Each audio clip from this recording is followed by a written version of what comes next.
എല്ലാവർക്കും നമസ്കാരം. ഇന്ന് നമ്മൾ സംസാരിക്കാൻ പോകുന്നത് ധ്രുവ നക്ഷത്രത്തിൻ്റെ ഉത്ഭവത്തെ പറ്റിയാണ്. ഒരിക്കൽ ഉത്തരപാദന എന്ന പേരുള്ള ഒരു രാജാവുണ്ടായിരുന്നു. അദ്ദേഹത്തിന് 2 ഭാര്യമാരുണ്ടായിരുന്നു, സുനീതിയും സുരുചിയും. സുന്ദരിയും അഹങ്കാരിയുമായിരുന്നു സുരുചി. അവർക്ക് ഉത്തമൻ എന്നൊരു മകനുമുണ്ടായിരുന്നു. ആദ്യ ഭാര്യയായ സുനീതിയുടെ മകനായിരുന്നു ധ്രുവൻ. രാജാവിന് സുരുചിയോട് കൂടുതൽ പ്രിയമുണ്ടായിരുന്നതിനാൽ സുനീതിക്കും ധ്രുവനും പലപ്പോഴും കൊട്ടാരത്തിൽ അവഗണന സഹിക്കേണ്ടി വന്നു. ഒരു ദിവസം 5 വയസ്സുള്ള ധ്രുവൻ തൻ്റെ അർദ്ധ സഹോദരൻ ഉത്തമൻ അച്ഛൻ്റെ മടിയിലിരിക്കുന്നത് കണ്ടു. അതുപോലെ തനിക്കും അച്ഛൻ്റെ സ്നേഹം കിട്ടാൻ ആഗ്രഹിച്ചു. ധ്രുവൻ അച്ഛൻ്റെ അടുത്തേക്ക് ചെന്നു. എന്നാൽ സുരുചി ധ്രുവനെ തടഞ്ഞു. എൻ്റെ മകന് മാത്രമേ രാജാവിൻ്റെ മടിയിലിരിക്കാൻ അവകാശമുള്ളൂ, സുരുചി കടുത്ത വാക്കുകളിൽ പറഞ്ഞു. ഈ വാക്കുകൾ ധ്രുവന്റെ കുഞ്ഞു മനസ്സിനെ വല്ലാതെ അലട്ടി. ദുഃഖിതനായ ധ്രുവൻ അമ്മയായ സുനീതിയുടെ അടുത്തേക്ക് ഓടിപ്പോയി. കണ്ണീരോടെ അവൻ നടന്ന സംഭവം അമ്മയോട് പറഞ്ഞു. സുനീതി മകനെ സമാധാനിപ്പിച്ചു.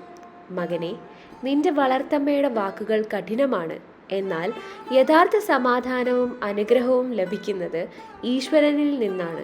സ്ഥായിയായ സ്നേഹവും കരുതലും ആഗ്രഹിക്കുന്നുണ്ടെങ്കിൽ വിഷ്ണു ഭഗവാനിൽ മനസ്സുറപ്പിക്കും. ആത്മാർത്ഥമായ ഭക്തിയിലൂടെ നിന്റെ എല്ലാ ആഗ്രഹങ്ങളും നിറവേറ്റപ്പെടും.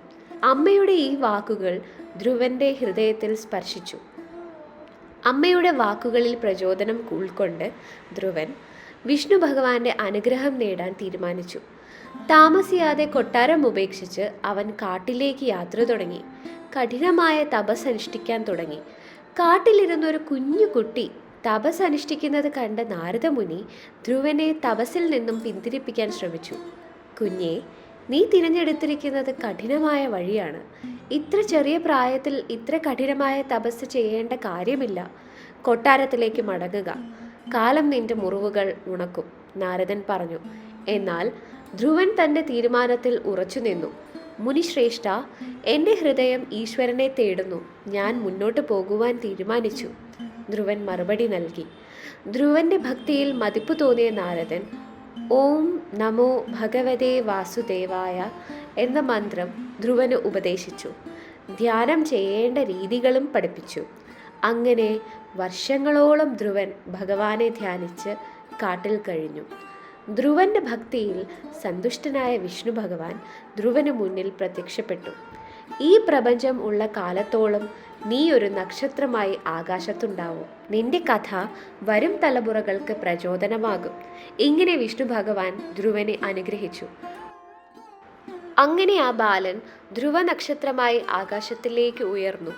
ഭക്തിയുടെയും നിശ്ചയദാർഢ്യത്തിൻ്റെയും പ്രതീകമായി ധ്രുവൻ ഇന്നും നിലകൊള്ളുന്നു. നന്ദി, നമസ്കാരം.